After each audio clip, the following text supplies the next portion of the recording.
Any questions? Nice. Yes.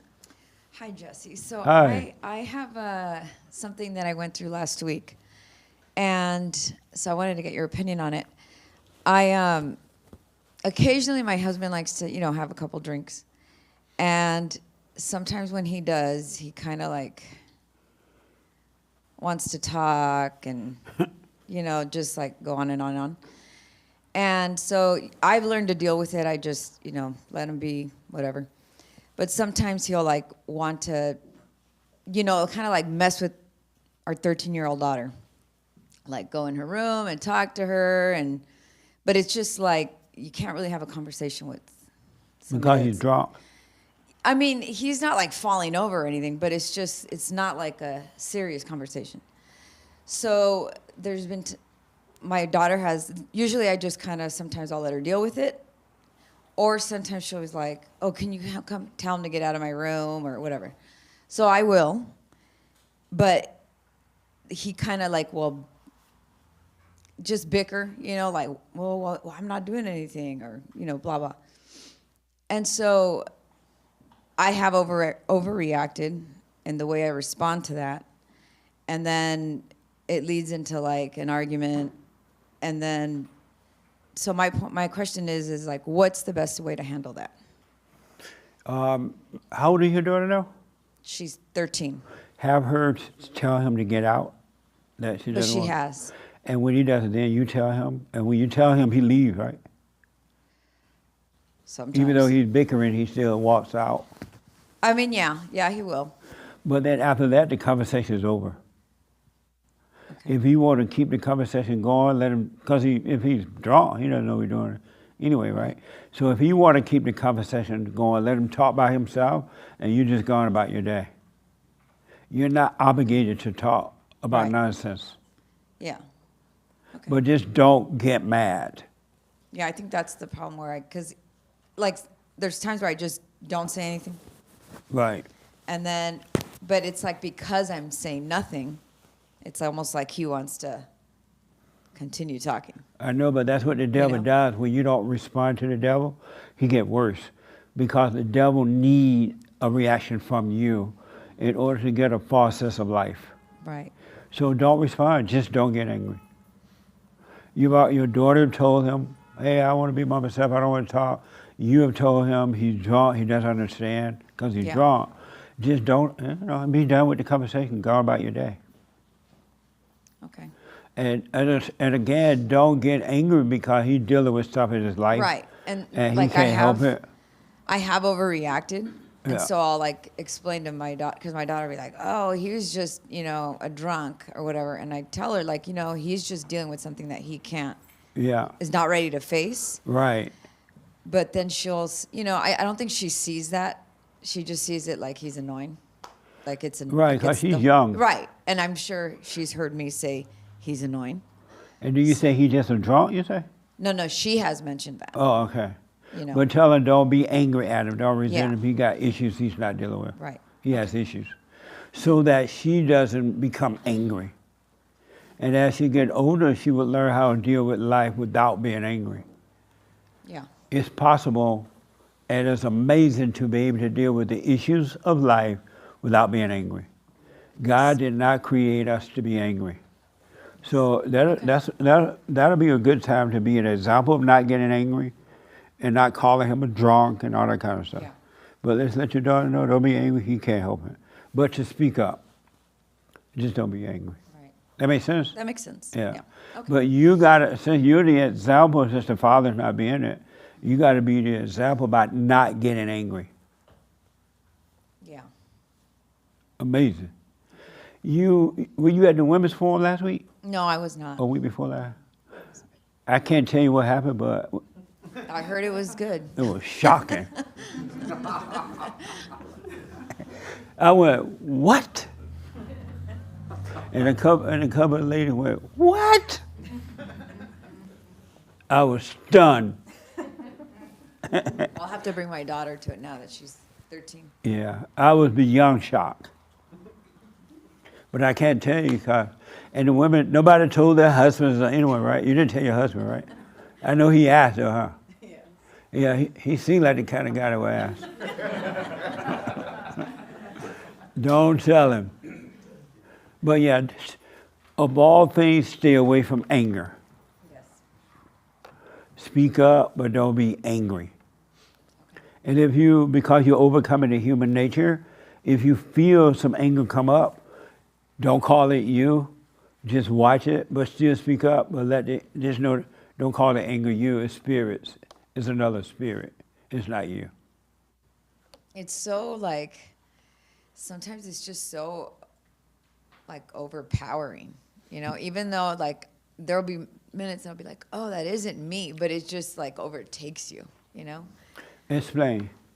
Like I've seen, and I question, like, have I really seen it? Because I still follow into anger. So I might see a little, oh, that's not me, but it's still like overtakes me, Like I still see it. I see it for like a second, and then I still fall into overreacting. And Meaning that you stop seeing it and you fall into it? yes, or it just overtakes me, and I just like I throw that out the window, I guess.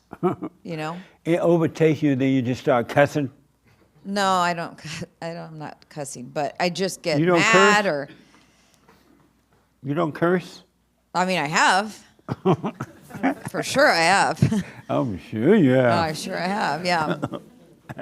But But so when you say overtake you, what do you mean? meaning like that day, like dealing with my husband like that, I saw, okay, because I saw her dealing with my daughter dealing with him, and she's telling him like, get out of my room, like, can you please get out now, or whatever, and I can hear it, and I'm just thinking, okay, it's like I'm gonna have to deal with it in a minute, like Right. what's the best way to deal with this? Right. And so I immediately, okay, don't get mad, right? But it's almost like, I don't even know if that's like a setup, because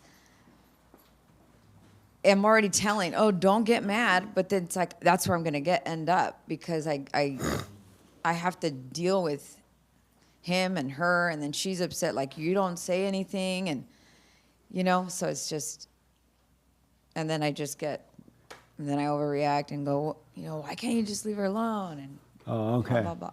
Anybody can relate to that? You can relate? Explain what you mean. Add to it.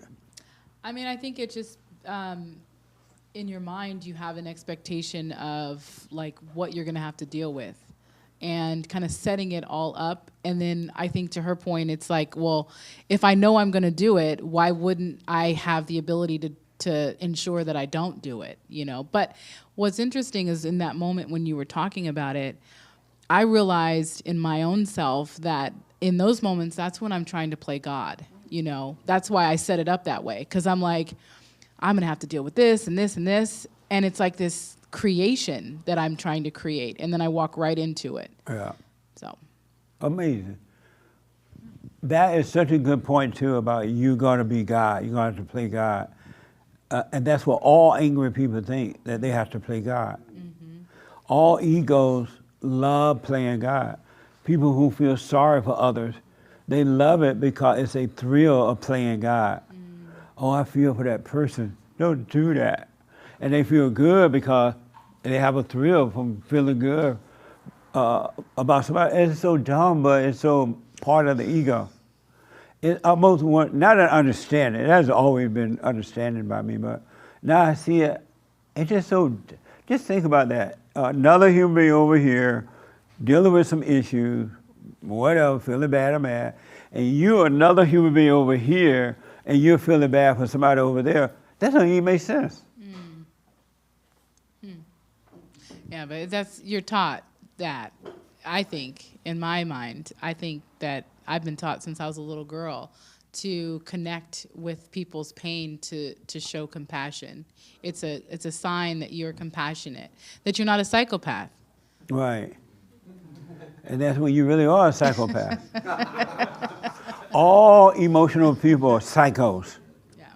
insane, pure evil. Isn't that something? All emotional people. Anybody want to add to internet? Yes. I just have a quick question, Jesse, about, I guess, like language. Language? Yeah. Yes. It seems like in my life and when I hear other people speak, it seems like we use language in such a careless way sometimes. And in this conversation between you and this lady here, I heard the word annoying as kind of something that was just kind of tossed aside. And then she mentioned that her daughter also uses words like, oh, my dad's just being annoying. Right. And I'm wondering, how we, I guess, should avoid using words like that. Like, I don't necessarily think that using language like that is helpful. It seems like it can kind of use it unconsciously. And then if you're not catching it or picking up on it, then eventually you'll start seeing your own daughter using language and thinking the way that you are. And I'm wondering, like, instead of calling your husband annoying or thinking that, like, how should you go about not judging your husband or not judging people around you, and instead... Yeah.